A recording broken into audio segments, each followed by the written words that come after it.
आज महाशिवरात्रि के अवसर पर सुनते हैं महाशिवरात्रि की व्रत कथा।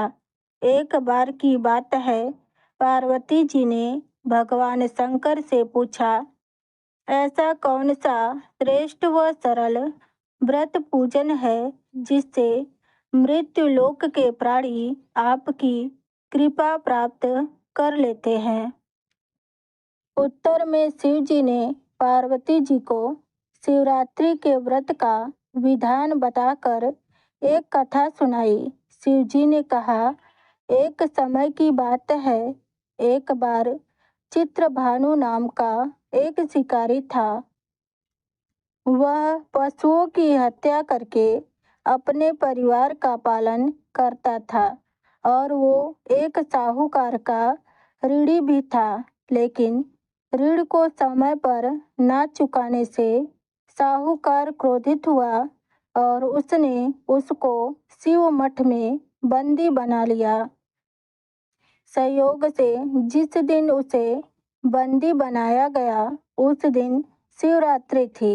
बंदी रहते हुए शिकारी शिव मठ में भगवान शिव के संबंध में धार्मिक बातें सुनता रहा। उसने वहाँ शिवरात्रि की व्रत कथा भी सुनी। संध्या होने पर साहूकार ने उसे बुलाया और ऋण चुकाने के लिए पूछा तो शिकारी ने अगले दिन सारा ऋण चुका देने का वचन दिया। साहूकार ने उसकी बात मान ली और उसे छोड़ दिया। शिकारी जंगल में शिकार के लिए निकला, लेकिन दिन भर बंदी गृह में रहने के कारण वह भूख प्यास से व्याकुल था।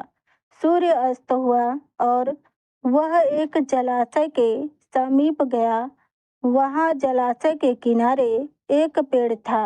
अब शिकारी पीने का जल लेकर उस पेड़ पर चढ़ गया, इस उम्मीद से कि कोई न कोई जानवर अपनी प्यास बुझाने के लिए वहाँ जरूर आएगा।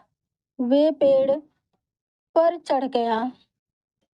वो बेल पत्र का पेड़ था। उसी के नीचे एक शिवलिंग भी था, जो सूखे बेल पत्रों से ढके होने के कारण किसी को दिखाई नहीं दे रहा था।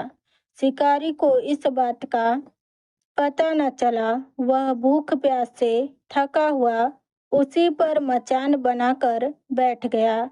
अब मचान बनाते समय उसने कुछ टहनियाँ तोड़ी और वह संयोग से शिवलिंग पर जा गिरी। इस प्रकार दिन भर भूखे प्यासे रहकर शिकारी का व्रत भी हो गया और शिवलिंग पर बेलपत्र भी चढ़ गए। एक प्रहर रात्रि का बीत गया। तभी एक गर्भवती हिरणी वह तालाब पर पानी पीने पहुंची।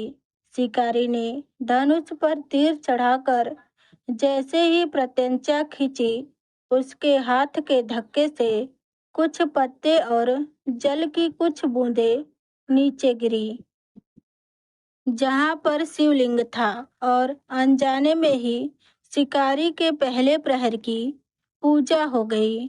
टहनी और पत्तों की आवाज से वह हिरनी चौंक गई। उसने शिकारी को देखा और बोली, मैं गर्भ से हूँ और शीघ्र ही प्रसव करने वाली हूँ।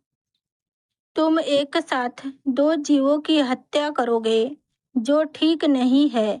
मैं अपने बच्चे को जन्म देकर शीघ्र ही तुम्हारे पास आ जाऊंगी, तब तुम मुझे मार लेना। शिकारी ने उसकी बात सुनकर प्रत्यंचा ढीली कर दी और उस हिरनी को जाने दिया। वो हिरनी तुरंत ही जंगलों में भाग गई। अब कुछ समय और बीता और एक हिरनी वहां से निकली। शिकारी की प्रसन्नता की सीमा न रही। जब वह हिरनी भी पाने पीने पास आई तो उसने धनुष पर बाण चढ़ा दिया, जिससे फिर से कुछ बेलपत्र नीचे शिवलिंग पर जा गिरे और अनजाने में फिर से शिकारी की दूसरे पहर की पूजा हो गई। और तब उस हिरणी ने शिकारी को देखकर विनम्रता पूर्वक निवेदन किया, मुझे जाने दो, मैं अपने प्रिय की खोज में भटक रही हूँ और मैं अपने पति से मिलकर शीघ्र ही तुम्हारे पास आ जाऊंगी।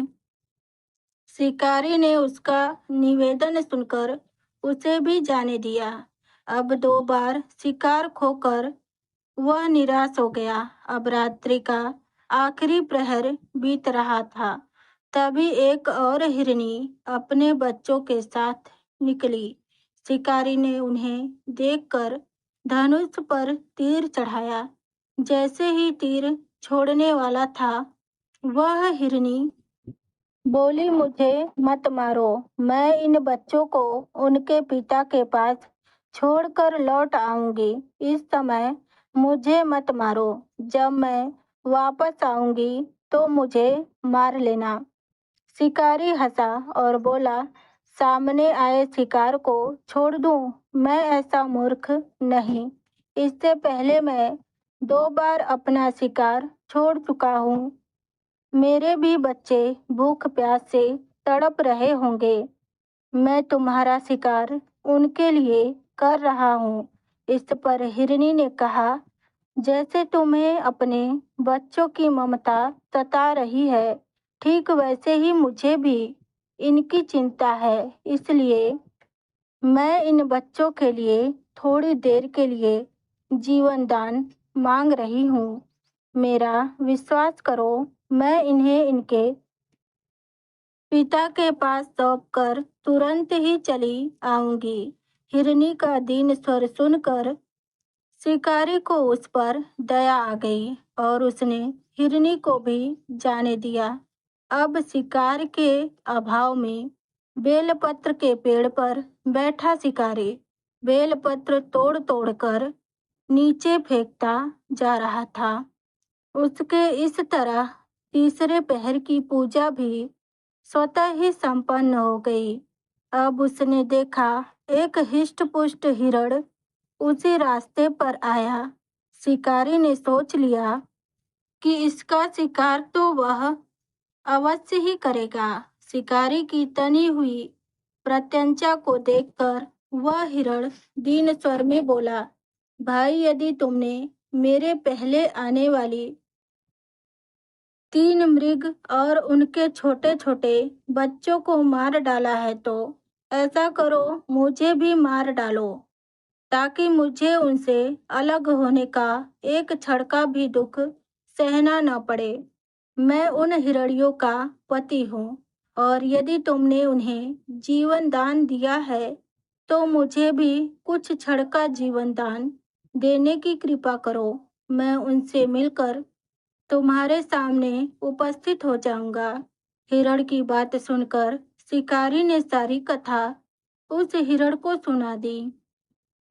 तब हिरण ने कहा, मेरी तीनों पत्नियां जिस प्रकार प्रतिज्ञाबद्ध होकर गई हैं, वह मेरी मृत्यु से अपने धर्म का पालन नहीं कर पाएंगी। इसलिए जैसे तुमने उन पर विश्वास कर उन्हें छोड़ा है, वैसे ही मुझे जाने दो।